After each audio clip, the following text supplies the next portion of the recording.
Hey, what's up, film fuser, and welcome back to the Dark Movies YouTube channel. And today I got actually a exclusive interview with Marcus Massey. How are you? Oh, very well, thank you. This is fantastic. Lovely to speak to you. When you got in That's touch with me, I said, I'll be there. who would have guessed that?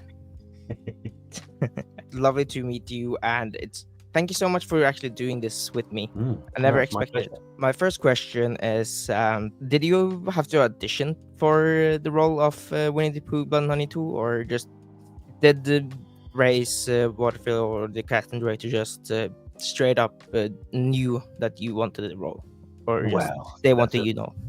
that's a very good question, and really the way it worked was that I have worked with this company several times.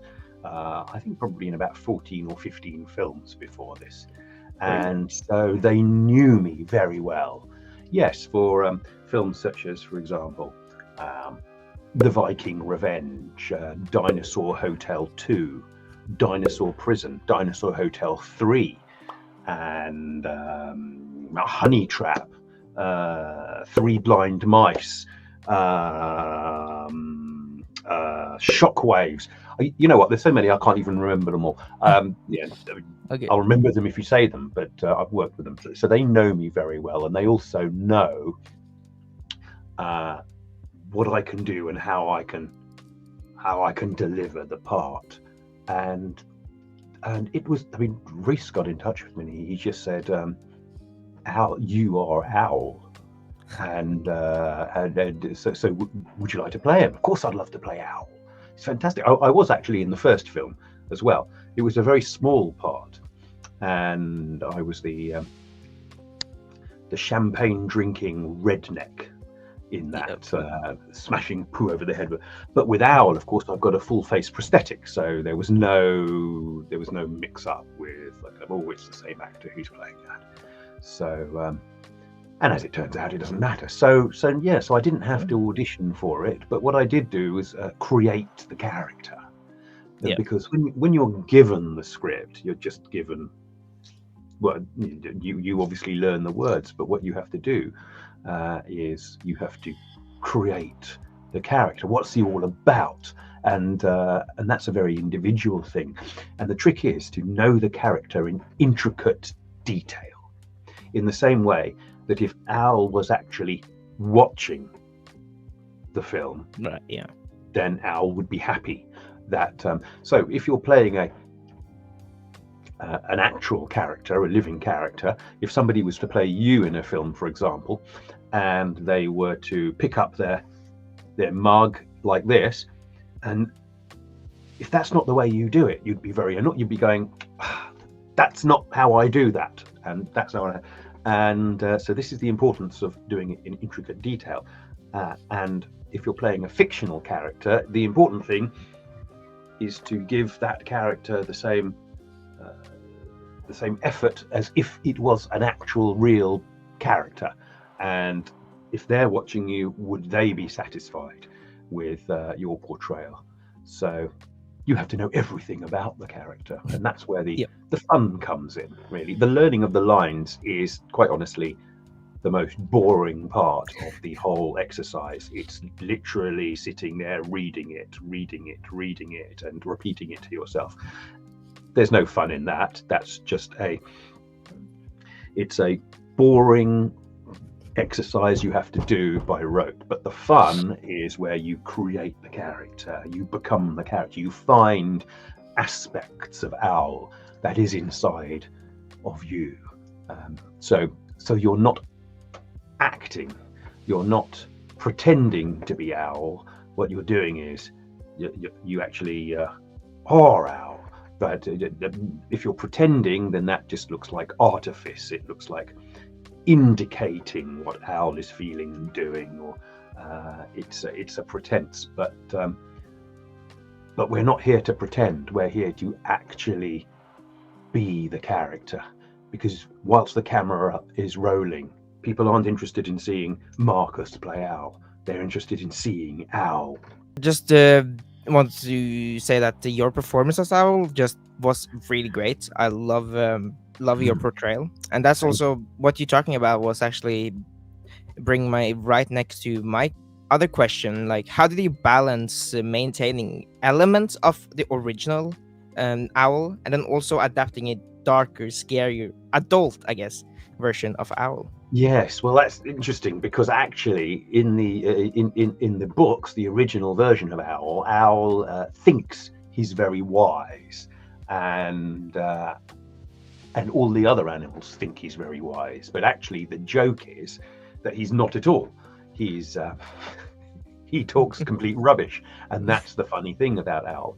And now, in my case, of course, there's certain things that have to be done. I mean, Owl is the thinker, the planner, and of this whole murderous exercise. Because, of course, Pooh is a bear of little brains, so of course you can't expect him to plan anything. I plan it all, and so I mean it's obviously crazy. You know, I don't advise people solving their problems in this way. However, it is what the character does. So his idea is, of course, mad, which is to then go on this killing spree to take revenge on Ashdown and on the people who have caused this pain and betrayal to happen. And so there is that aspect of it being a little bit crazy and mad, but also it is a planning this thing which needs to be planned. So I mean, I can't, unfortunately, what I'm trying to do is not give anything away for the people who haven't watched it. That's why I'm pausing all the time. I'm about to say when this happens and when this happens, that has to be planned, but I can't say that because that gives away what's going to happen. I mean, it's on streaming. I think you're fine. Yes, I know, but not everybody has watched it yet. So what I don't want to do is spoil it for them. Yeah, and yes. So what I do. I mean, the thing is that he's had a terrible life, which is the reason why he looks the way he does. In fact, Owl doesn't really look very much like an owl at all. He looks more like a vulture. But that's because you'd look like that if you had a life like Owl. Yes. Interesting. And yes. And the reason why he's in a bad mood is because of this whole nightmare that he's had. So it's he hasn't had an exciting life. No, it's been terrible. So yes, and we see Tigger there. Tigger makes an appearance as well. Tigger's awesome. I think my favourite scene is the one where we start seeing.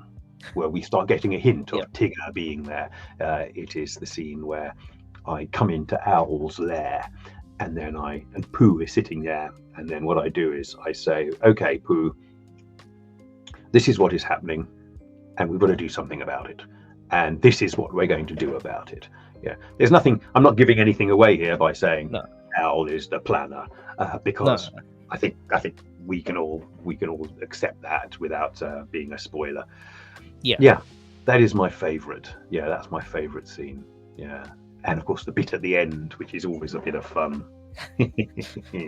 I love that bit at the end. I was so surprised by that. I will say that. Let's not give it away for everybody. Yes. Nope, I will not. Yes. So, I had some of my friends actually wanted to ask some questions, and coming from one of my good friends, Sack Attack Reviews, he asked, were you surprised at all by the success of this Pooniverse? And also, what do you think of that name, the Pooniverse? Oh, God, I think the name is terrific. I mean, the first time I heard it, of course, it made me laugh. We were laughing like hell because, I mean, it's obviously. I mean, as I said before, this company has made a lot of films, and so when Winnie the Pooh, the first film, came out, we didn't expect it to be any different from any of the other films, because it's just another one. And for some reason it hit the zeitgeist and it went completely bananas. And I think people just thought, this is crazy. It's iconoclastic. It's taking this thing and it's smashing it apart to make it, and it was Matt. So it took everybody by surprise. And then, of course, it was right. Everybody loved that film. We're going to make another one, and we're going to make another one as well, because there's going to be a third film. And I think people just like seeing some good old-fashioned slasher stuff, and if it's the madder the better, because people just love things being mad, and it's great. It's great that's it, because that's the whole point about going to you go to the cinema, you pay your money, and you come out entertained. Nobody is pretending this is a Hamlet or a King Lear. Everybody knows that they're going to get a slasher, ridiculous. It's going to be funny. There's going to be lots of blood. There are going to be people being chopped up in various ways, and it's going to be fun. And that's it. I mean, that's the point of entertainment. It's not pretending to be anything else. Yeah, I agree. I went into every single Winnie the Pooh just expecting fun, and Winnie the Pooh Blood and Honey 2, it really surprised me by that. With so many elements of just, also other elements of original, like 80s horror, and also just a lot of fun. And that also brings me right into my next question by one of my good friends, Mike Reviews and Analysis. He's watched an interview where the director Rhys Waterfield said that your character is kind of like a pinhead character, and so he asked, what movies / movie characters inspire your portrayal of Owl? Right. Okay. Well, actually, I tried not to copy anybody. What I wanted to do was create my own dark kind of character. So inspired wouldn't be really the right word, but because I personally love Batman, and I was thinking to myself, right, okay, let's try and he's a sort of evil Batman kind of thing. So yeah, but I didn't want to copy in any way. What I wanted to do was create this psyche from scratch. So of course, the way he feels is not the way anybody else feels. It's the way Owl feels, and the way he is, and the way he would react to certain people doing things is not going to be, oh right, yes, this is a bit of Pinhead here, a bit of a. It's all exclusively Owl, and so that's what I wanted to do, because it's more fun that way. Yeah, because then Owl has his entirely own personality, and way of behaving, and way he feels, and and some of it is related to his physique. He has wings. He has talons, and he's got a big beak, and yes, and of course owls spit. They eat their food, and then that comes up in pellets. So these are all aspects of the bird of Owl, which dictate the way he behaves, and the way he moves, and the way he thinks. These are all his normal things. I mean, if you have hands, then that's part of your life, and that's the way you do things. But if you don't have hands and you have talons, then everything is different, and so that dictates the way you behave. And the same with the face. Now, funnily enough, I didn't know anything about prosthetics Oh, initially. I didn't know what it was like to have. I mean, the only prosthetics I ever had was beard. People have glued beards on me before, and I personally hate that because it tickles, and it tickles so much that, I mean, you want to scratch it, you can't scratch it, then it comes off, and oh, I find it really, really difficult to put beards on, and but nevertheless, sometimes people have to do it, and you have to put up with it. This was so I thought, oh, how all it's a mask, isn't it? But it's not a mask. What it is it's a very thin rubber thing, which then they literally glue to your face, so then it moves with your face, and because of that, it gets very hot and sweaty in there, and of course, because it's glued to your face, it glues all the way around your nose, which means you can't blow your nose, you can't breathe through your nose. What you have to do is breathe through your mouth, and if you're and it's sweating because it's hot, and of course you can't blow your nose, so all the gunge then fills up your nose after a few hours. For the first 2 hours or so, it's fine. Then from about 4 hours to 5 hours, it gets a bit uncomfortable. Then after about 6, 7, 8 hours, it gets really difficult. And then after 10 hours and 12 hours, it is really quite tough in there. And in the method, in the method school of acting, we call that a gift. It's tough. It changes the nature of the way you feel about things. The way you're hot.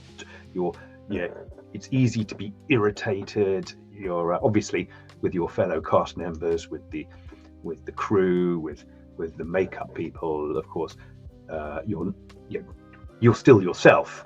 You keep it internal, but then as soon as the camera rolls, you can let all of that frustration and anger and the way you feel come out in your performance. You don't have to pretend it because it's actually happening. So you use it, and that I didn't expect. I use that in my normal acting work, but I didn't expect it to be quite so extreme. You see people on Star Trek like Michael Dorn playing Worf, and you don't appreciate it. I mean, yeah, he's been wearing that on his face all day, and I just thought, well, there's nothing. I didn't think anything of it, but now I've got an entirely different appreciation for the whole situation. Yeah, and Worf is always in a bad mood as well. Funny enough, I actually haven't seen any Star Trek movies yet. Oh no, So, right, not even the Star Trek, the Next Generation, the TV program. My goodness me, yeah, I keep on forgetting I'm so much older now. Yeah, that was a long time ago, wasn't it? I suppose. yeah, but I don't know actually how long it was, but yeah, I know. Also, I am a bit younger, so yeah, that would that would explain a lot. It But was funny actually. The first hmm? time I put on the first time on my day one when I had Owl, then there are people there. I mean, I know people there, but then they're just sort of like so they're filing in because they came in after me. I'm already in Owl, and then of course I'm going hello, right? And it's like, oh my god, who's that? Who's that? People didn't even people who didn't know who had just come in didn't know it was me, because of course it doesn't look like me. And of course, if I disguise my voice, if I put my Owl voice on, then of course it doesn't even sound like me. So I would also jump. That was quite. Well, it made me feel good because it means, great. That means we have a character here that, I mean, it is Marcus, but it's obviously not, because they're people who know me really well and they don't know it's me. So that's nice. They're going, oh, right, I must be doing something right. That's so great.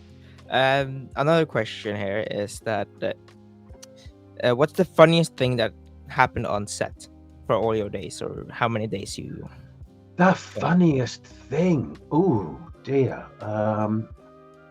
I think we were. It was that whole situation when the caravan is being blown up, and they put explosives in there, and they lit it, and then the people outside who were meant to be dying and stuff. And I was thinking, oh, this is a terrible idea. There were meant to be there were some bombs and explosions and sort of firecrackers and things of that sort, and I was I was a little bit worried that something might go wrong. Right, because we were a bit Yeah. uncomfortably close, and when it Oh, goes boom, it's like gonna right, like gonna, right, I mean, obviously it didn't, they know what they're doing, but you know, things can always go wrong, you know, yeah. especially when you're dealing with bombs and fire and everything. So I mean, I don't know whether you can call that funny, but it was funny because there were people kind of laughing out of nervousness. Right. Because it's like, you know, okay, yeah, but I prefer to be a bit further away. Yeah. Yeah, that was the most memorable thing that happened. It was a bit mad, actually. And then, of course, you can't go anywhere near it because if all the bombs haven't Mm. gone off and it's still on fire, you can't go near it because they could go off at any time. So it's a question of going, right, well, we don't go near it. Don't go near it. And then it's like kind of okay, and then oh my god, this is bananas. This is crazy. So yes, so I think that was the maddest day for me. That was the Yeah. maddest day, definitely. Yeah, but then it's also a one-off deal. You can't reshoot it. You Yeah. have to because you know, we've only got one I mean, how many caravans can you have? And you have to get the fire and explode. So so yeah, it had to be right first time. And whatever happened is what happened, is Yeah. what you see, because it only happened once. Yeah. Yes. That's the difficult thing with about filmmaking. You know, you sometimes you just have one Mm. take and gotta roll with it. For I think my last question, I don't want to waste every second of your time. No, it's absolutely fine. I'm happy to talk. Yeah. um, what's something weird that got you prepared for the role of Al?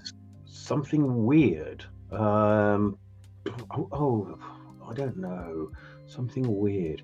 What you try and do is you try and you try and get your head in the right space, so you can. Yes, so it's there's a fantastic. I mean, I love The Crow. You know that film, and you know you fill your head with The Crow. You watch The Crow a few times, and then you watch with Brandon Lee, and you just read a bit of gothic novels like Dracula and then mysterious and frightening true crimes.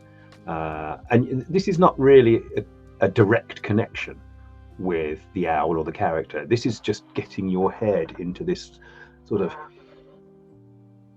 gothic and frightening space, which you can do whilst learning the lines, and what it does is it seeps into the subconscious.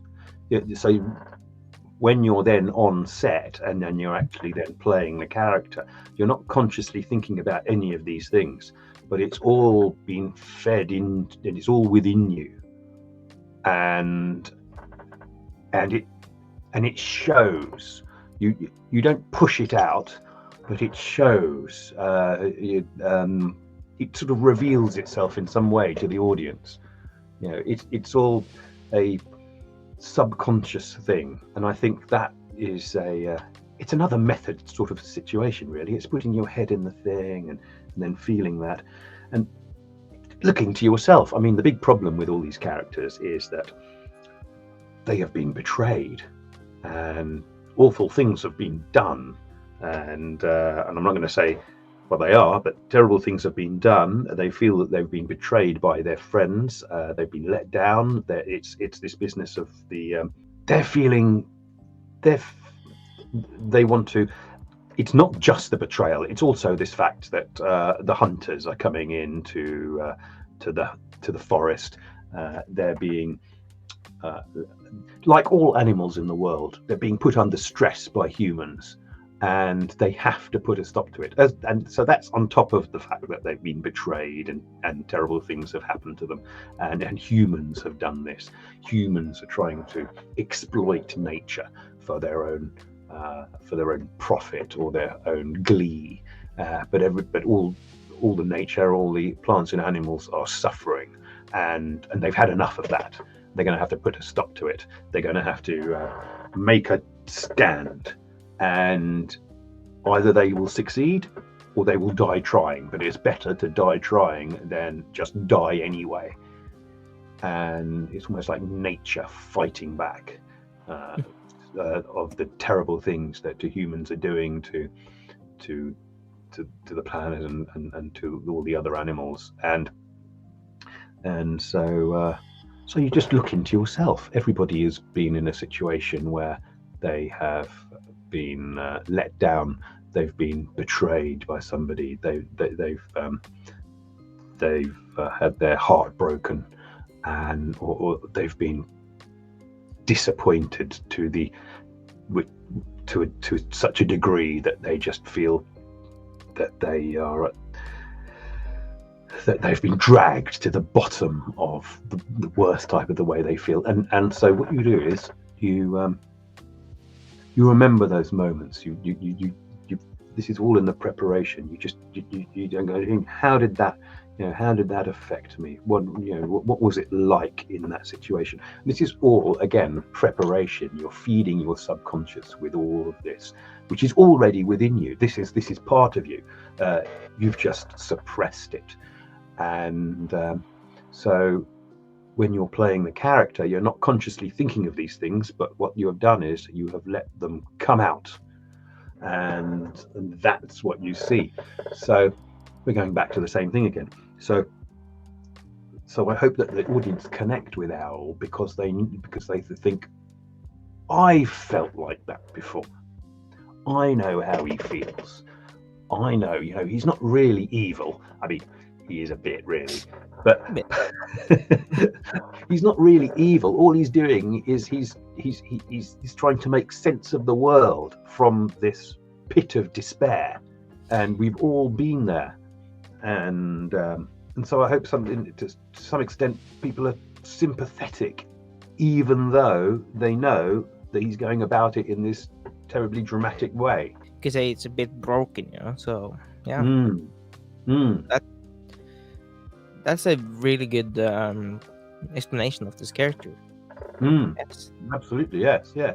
So what you do is you investigate that, you drink it in, all part of your preparation, and so then when the time comes to say the lines, to interact with the other characters on the camera, then it all shows itself, and then 2 weeks later you can't even remember any of the lines because you've moved on in life. Yep, I've had that happen to me way too many times. Yes, yeah. So it it is. I mean, a lot of people make this into a mysterious process. It's not mysterious. I mean, it takes practice to do it well, and that doesn't happen overnight. But it's not mysterious. It is if you think about it, it makes all sense, because if you're reliving your experiences subconsciously, then you're not pretending. That character is going through a real moment. So then people realize that, people connect with it on a deep level, whereas if you just pretend, then people look at it and go, that's just somebody pretending to be sad, or pretending to be crazy and mad. And then it just looks like a caricature. Then what happens is that then it's not rooted in truth anymore. It becomes a cartoon, and then you can't expect people to live that moment with you because it's not real. Yeah, yeah. Winnie the Pooh. I love that you explained that with the kind of cartoonish kind of like there.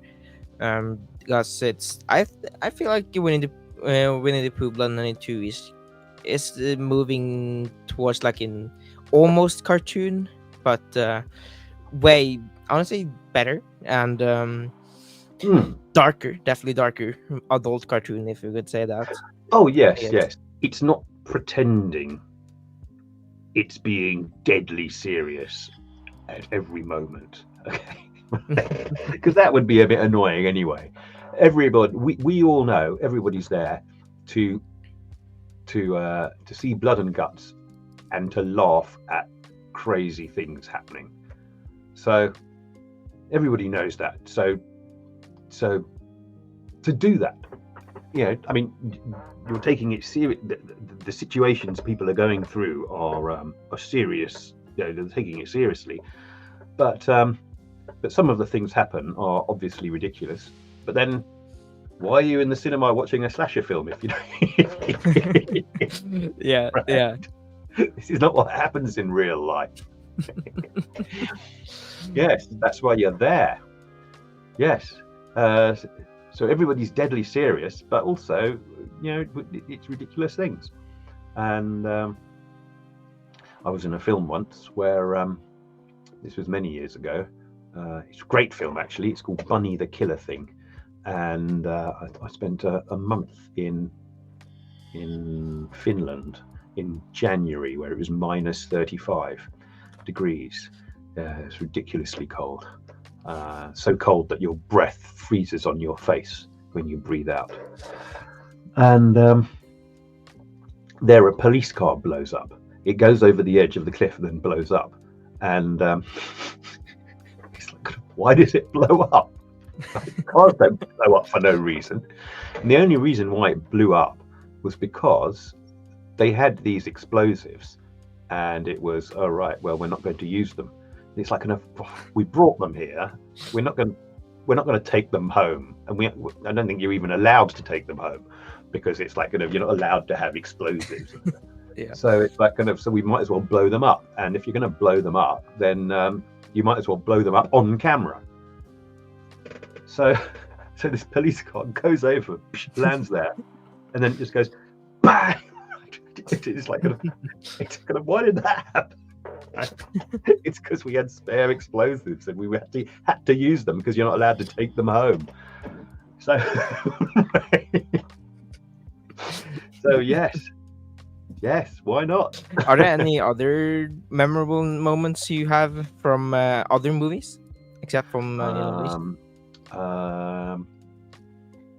Well, here's the thing. There are one or two, but then that gives away some of the exciting moments, and so I can't really say because it will spoil it. The whole idea is it's meant to be a jump scare, and you don't expect what's about to happen. Yes. So I can't think of one that won't give one away, unfortunately. It's fine. Oh dear. Okay. So that's basically all my Any more questions. So no more questions. that was the thing I came up with. But yeah, and thank you so much for willing to do this. No problem at all. I hope you enjoyed it. Yeah. Look, here's the thing. Monsters Assemble is going to come out next. Yeah. So what it is all the animals from all the different parts of the Pooniverse are going to come together for a particular reason, and so that's coming up. And then of course there's Winnie the Pooh Blood and Honey 3, and there's all sorts of excitement going to happen in that one. Yes, it's going to be even bigger, even madder, and more and interesting characters as well. Yes. I can't wait. Especially with the Pooniverse team up movie. All I can think about if if it's something like Avengers Endgame kind of level, Here not we fully go. like You that, but see, yeah, See? kind I of like didn't even team want to up say that. against this bad. That's Yes, I can't wait for that. I go exactly. insane. Yes. So monsters assemble. They're all assembling for a particular task. Yes, yes. So we're looking forward to that. That hasn't been shot yet. That will be, well. I've no idea when it's going to come out, but but I think they're doing the preliminary work on it now. But Hmm. wasn't it set for 2025, right? Yes, something like, yeah. Oh, yeah. It will be sometime next year, but I've no idea. I mean, they're probably going When to you're shoot shooting, it yeah. this winter, Right, but I've yeah. no but no idea about those details yet. It's still quite early. I Yes. can't wait to see your portrayal as Owl, especially Oh, when you're like your leading character, kinda. I can't wait yeah. so I much. know. I love it. I love it. It's going to be fantastic. Um, Yes. yes, yeah, looking forward to that. Owl back in the sky, Oh doing yeah. stuff to people, I coming up love with. when your was flying around. That was so Mm, cool. Seeing you yes, fly, kind of. Yeah. and then there's the bit where Owl is flying Yeah. down the path, and then Tigger's at the front going, and Owl is Yes. behind going. Yes, and then there's a bit in the thing, and Owl, you can see Owl going like that. Yes, so cool. Yeah. That was cool to see on the screen. That was so Yeah. cool. Thank Yes, you very much. Thank you. of This has course. been a lot of fun. Yes, you're actually my first ever interview with this kind of celebrity, so this was nerve wracking, but also very fun. No, great, great. Yes, So it's fine. It's a yeah. lot of fun, and as soon as it starts, then it's everything will be owl right. Oh, I love Yes, the owl jokes. yes, yes. Owl by myself. Yes, yes. Right. Yeah. Right. Brilliant. Don't throw in the Right. towel, and do this again sometime. I Well, want to maybe. be back. I want to be back All to right. talk to you for Monsters Assemble. Yes. Yes. Let's do it. I'm down. Yes. Yes. Read Owl about it. Oh yeah. I love it. Love it. Brilliant. Okay then. Thank Yeah. you very much. It's brilliant. Of course. I never expected you to say yes, but yeah. Just thank you too. Thank you for Oh, actually doing this. So yeah. absolute pleasure. Thank you, Yes. Tobias. Take care.